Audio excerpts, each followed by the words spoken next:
Our next speaker was a grade school PE teacher, meaning teaching physical education to little kids, and he got lucky.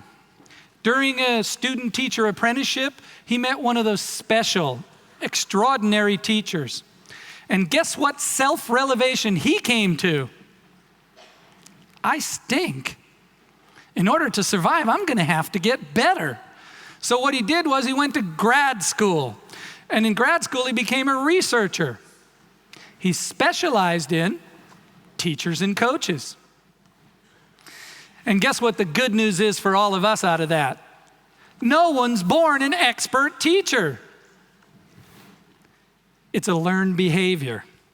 So he's going to fill us in right now how to become an expert golf instructor and coach all the way from Athens, Georgia, Dr. Paul Schempp.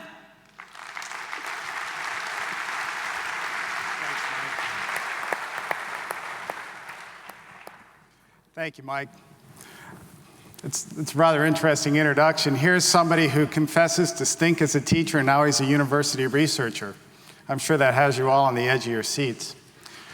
I'd like to first start by thanking the organizing committee for inviting me to speak here this morning. To stand before 1,000 of Europe's best teachers and coaches of the game of golf is an honor and a privilege. And it's my goal today to do justice to their trust and provide with you something I hope that you find beneficial, and as Mr. Sterling suggested, hopefully a little entertaining as well. And before I begin, I'd also like to thank another group, and that's the German PGA members. Thank you for inviting us to your homeland this week so we can become better professionals, better teachers and coaches of the game. But not only does your hospitality benefit us, but ultimately it's going to benefit our students and our players in the game of golf in Europe. So, zu unserer Kollegen und Freundin aus Deutschland, herzlichen Dank.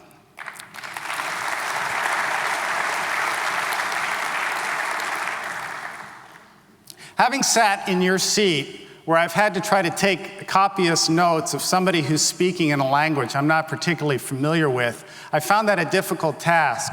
So I just wanted to tell you that I took the notes that I'm going to use today and I downloaded them to my website, www.Performance Matters Incorporated. If you go onto the website and go over to the presentations and scroll down to the bottom, you'll see the 7th PGA European Teaching and Coaching Summit. Just click on that and you can download all of my notes. It's free of charge. I just did it as a convenience for you.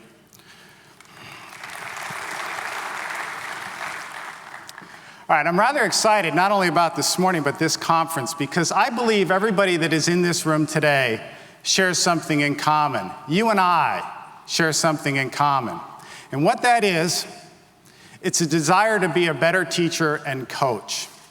And as Mike told you, it's been a lifelong, or I shouldn't say a lifelong, perhaps over the past 30 years, it's been my desire to try to understand what it takes to be a great teacher or coach, because in the beginning, I didn't think I was. And until this day, I still find many things in my teaching and coaching that I believe that I can improve.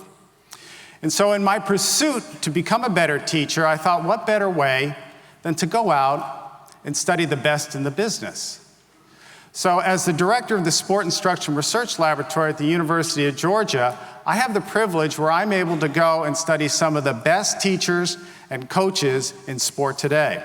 Let me just tell you a little bit about who we've had a chance to study, because then I'm going to talk about what I have found from them, and that's what I'm going to share this morning.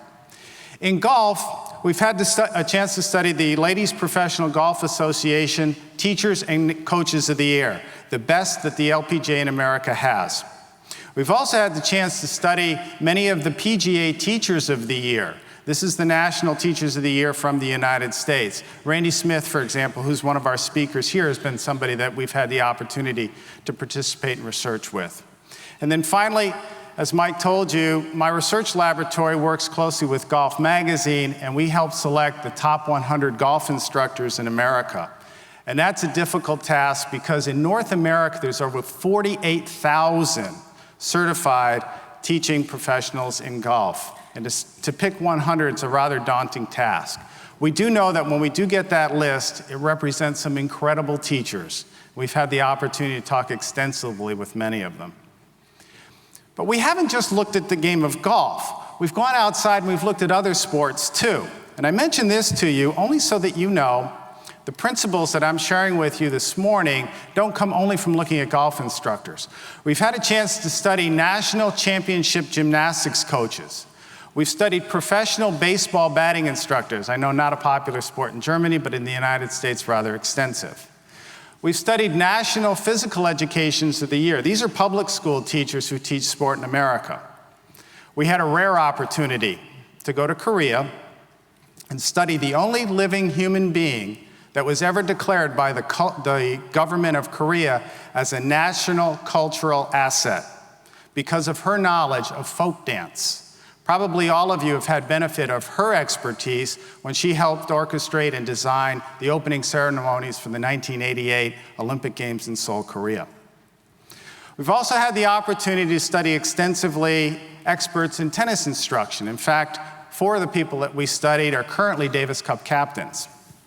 We've studied American football coaches. The all-time winningest collegiate football coach in history was a subject of a recent study of ours. We've studied national and expert volleyball coaches, and we've just begun to study Olympic-level swimming coaches. And again, I mention this only because we find that these characteristics of great teachers, great coaches, are not unique to the sport we teach. So this morning, what I've decided to do is select some of the things that I think might serve you best. I'd like to talk about the stages of expertise, how we move from novices to the expert level, because I quite agree with something that Mr. Sterling said in that we can develop into better teachers. We can develop into expert coaches. It's something you learn. No one is born with innate characteristics that destine them to be a great teacher or coach. We learn everything that we need to know to be an expert coach. And there's nothing unique that you can't learn to be the best that you can be. I thought if I shared with you some of the expert teachers' teaching skills, what it is that they do on a day-to-day basis with their players and their students that make a difference, that make them different than the rest of us. And then finally, I'm going to close by talking about what you can do to develop your teaching skills. And again, I borrow these from the great teachers and coaches because they're constantly a work in progress. They don't believe that they have reached their full potential as teachers and coaches. They're always looking to get a little bit better. And so what I'll do is I'll share those strategies that they use because we can all use those. All right, let's talk about the stages of expertise. What do we move through? Well, we all begin as novice teachers. And after about 2 or 3 years, if we acquire enough knowledge and enough experience, we move into the next level. Oops, sorry about that. Move into the next level that's competent teaching.